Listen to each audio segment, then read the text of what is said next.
Olá, seres humanos, tudo bem com vocês? Voltei. Voltei depois de um tempo aí, um período sabático. Voltei depois de trabalhar em algumas prioridades, de fazer algumas escolhas.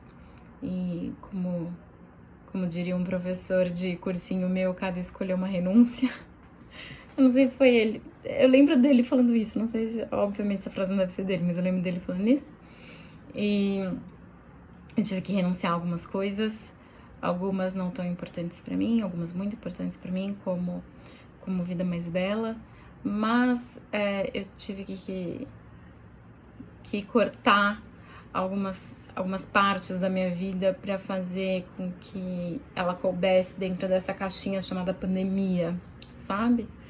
E não, a pandemia não acabou, continuo evitando aglomerações, continuo usando máscara, continuo tomando cuidado, já tomei a minha dose de reforço da vacina, já peguei Covid, peguei Covid do meu pai, me cuidei tanto, e aí eu fui visitar meu pai, e aí ele falou que tava com uma gripezinha, parece até piada, mas não é, e acabou que a gripezinha dele e da minha madrasta era Covid, e eles me passaram, mas passei bem, graças a Deus pela vacina, não é mesmo? Nem imagino se eu não tivesse a vacina, porque apesar de eu ter passado bem, não ter ficado internada no hospital, eu passei mal, eu tive queda de saturação, foram dias difíceis, mas podia ter sido tão pior.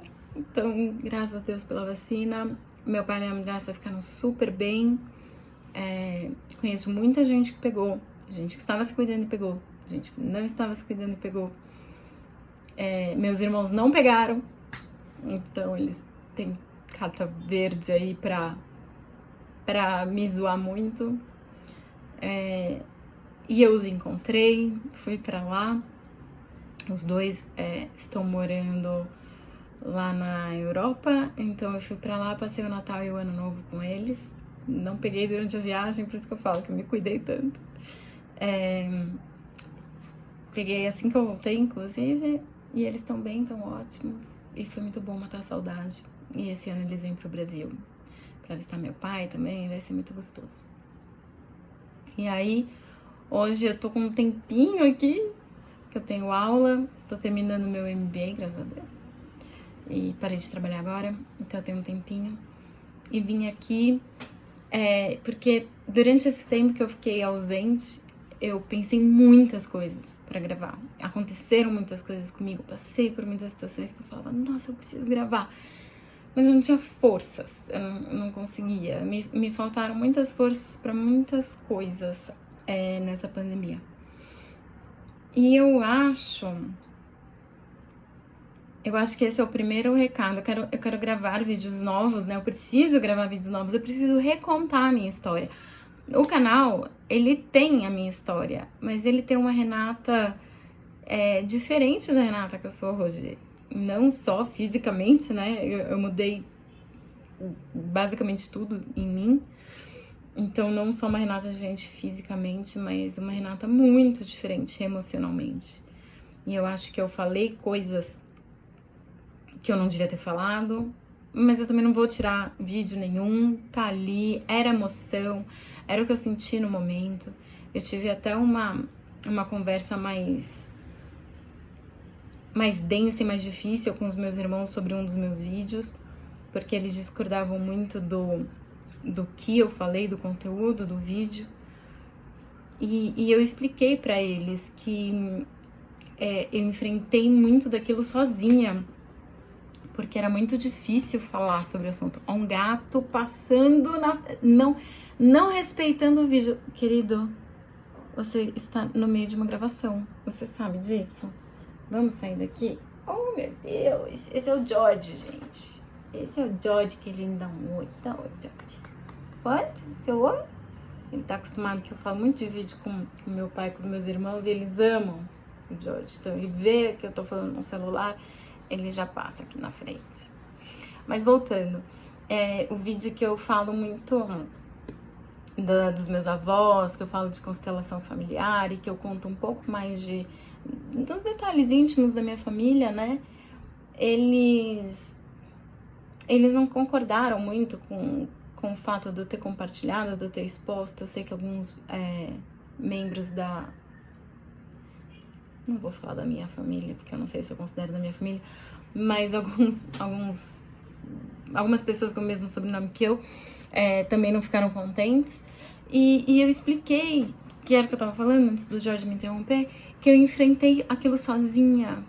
Eu sei que eu tinha meus irmãos do meu lado, essas pessoas com o mesmo sobrenome que eu não, mas de qualquer jeito era um assunto muito difícil de eu compartilhar e de eu falar, e eu tive que lidar com muita coisa sozinha. No final do dia, eu tava lá sozinha, né? Eu tava na minha casa sozinha, eu tava morando sozinha, eu tinha eu e meus pensamentos, eu tinha eu e o celular, eu tinha eu e vocês. Então eu sou uma pessoa que eu penso muito expondo a questão, eu penso muito verbalizando, eu penso muito escrevendo, e eu acho que para conseguir lidar com tudo aquilo e para conseguir encaixar todas as pecinhas desse quebra-cabeça, que era uma Renata destruída e eu tive que remontá-la, né? Só que as peças não iam mais nos mesmos lugares, elas se estilhaçaram e eu tive que montar de um jeito diferente. Para eu conseguir fazer isso, eu tive que tropeçar, eu tive que cair, eu tive que falar, eu tive que viver, e talvez eu não fizesse igual hoje. Mas eu não vou apagar, o que tá lá. Foi importante para mim na época, foi importante para muita gente que assistiu na época, mas eu acho que agora eu posso recontar a minha história de uma forma mais serena, mais raciocinada, digamos assim, mais trabalhada, acho que a palavra é essa, depois de muita terapia, depois de muita constelação. Porque tem gente que fala que não ajuda, mas ajuda muito, gente. Eu sou mega defensora, sou crente e sou mega defensora da constelação. Porque eu não acho que é religioso, eu acho que é outra coisa. Mas não vai ser hoje, não vou começar hoje a recontar a minha história, farei isso. Mas hoje eu queria contar pra vocês que é muito difícil. Quero compartilhar aqui do sentimento com vocês, que é muito difícil ter transtorno mental, gente. É muito difícil. Porque não é uma doença, não é uma questão, não é uma dificuldade, não é uma inabilidade, não é algo que sai num exame, né? Você não tem um laudo. Ah, você tem diabetes, tá aqui, ó. Pá, você tem diabetes, tá aqui o número da glicemia, pá, tá aqui. Você tem um câncer, tá aqui. Você tem um problema cardíaco, tá aqui. Você tem qualquer coisa, gente. Você tem um braço a menos, tá aqui. Mas você tem Alzheimer, demência, depressão, transtorno bipolar, transtorno de ansiedade, déficit de atenção. Não tem, né? Aí você fala, eu tenho depressão. A pessoa fala, por que não tem? Ou uma frase que eu ouvi tanto, gente, que é pobre não tem depressão. Pobre tem depressão, sim. É que tratar depressão é muito caro. A terapia é cara. Não pro padrão de todo mundo, é óbvio. Mas gente.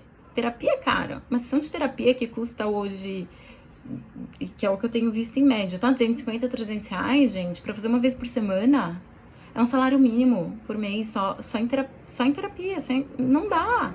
Tem gente que tem que pagar tudo. Água, luz, comida, aluguel, criação dos filhos. Tem famílias que vivem com esse dinheiro. Então, é caro sim. E isso é o valor. 4 consultas de terapia dá o valor de uma consulta psiquiátrica, mais ou menos. Fora os remédios. Eu fico fazendo a conta de quanto eu gasto. E eu sou uma pessoa que tem um emprego bom, moro sozinha, então eu posso investir em mim, né? Eu gasto muito dinheiro com essas questões. E eu ainda tenho que ficar convencendo as pessoas de que eu preciso disso. As pessoas ficam assim, mas você já tentou meditação? Você já tentou comer mais espinafre? Às vezes eu penso assim que eu podia falar assim, menina, não!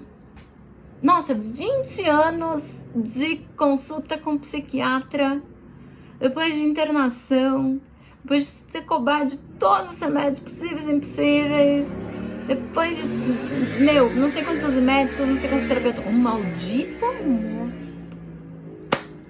Deixa o fofo passar. Eu devia ter posto fone de ouvido, mas agora tá demais, já tô no meio do vídeo, aqui 10 minutos não vou voltar. Não tô te falando, né? Depois de tudo isso, nunca tinha pensado em meditar. Olha que coisa! Me abriu os olhos. Eu tô meio paciência zero. Mas é porque eu canso das pessoas virem e olha, nunca precisei tomar remédio de depressão. Então, eu acho que eu tô bem apto pra te falar. Ou então, eu tomei um remédio que me deixou com sono. Então, eu desisti de tomar remédio. Então, acho que você também tinha que desistir. Aí eu fico olhando pra pessoa. Tá, então porque você foi em um médico, tomou um remédio, não esperou dar os 15 dias, ou esperou que seja, mas o efeito não foi da hora, não foi legal, ou teve uma coisinha que você não gostou, eu devia jogar tudo que eu sei, tudo que eu vi, devia parar com os remédios que estão me fazendo super bem e surfar. Mas eu vou, gente. Eu vou na paciência, na calma, na tranquilidade, no amor. Eu vou e explico. E converso. E exponho. Porque eu não me defendo só. Eu defendo toda uma classe de pessoas. Que são as pessoas que, além de você ter que aceitar o problema e de você ter que investir seu tempo, de você investir seu dinheiro, de você sentir aquela dor, sentir aquele desespero, e aí você finalmente admite que tem aquilo, você aceita que tem aquilo, você busca tratamento, além de tudo, você ainda tem que ficar se justificando e convencendo as pessoas. Sendo que é difícil se convencer, né? Convencer familiares, convencer colegas de trabalho. Que é fácil, é dizer, minha glicemia caiu e não tô bem. Difícil é você falar, estou tendo um ataque de pânico, não consigo trabalhar hoje. Na minha empresa, isso é bem mais tranquilo, tá? Graças a Deus, a empresa onde eu tô hoje respeita muito a saúde mental dos seus funcionários. Muito, muito mesmo, assim. Se eu falar que eu tô num episódio de depressão, eles vão me dar a mesma atenção e o mesmo carinho, o mesmo cuidado de se eu tivesse sofrendo um acidente de carro, assim, igual. Então eu sou muito grata por isso. Mas não é todo mundo que tem isso, né? Então, eu queria, pra você que tá aqui e tem um transtorno mental, um abracinho. Um abracinho de quem tá sofrendo com isso. Ainda. E pra você que não tem, por favor, não põe a pessoa que tem mais pra baixo do que ela já tá, do que ela já é, do que ela já enfrenta, sabe? Se você é contra remédio, cala a boca.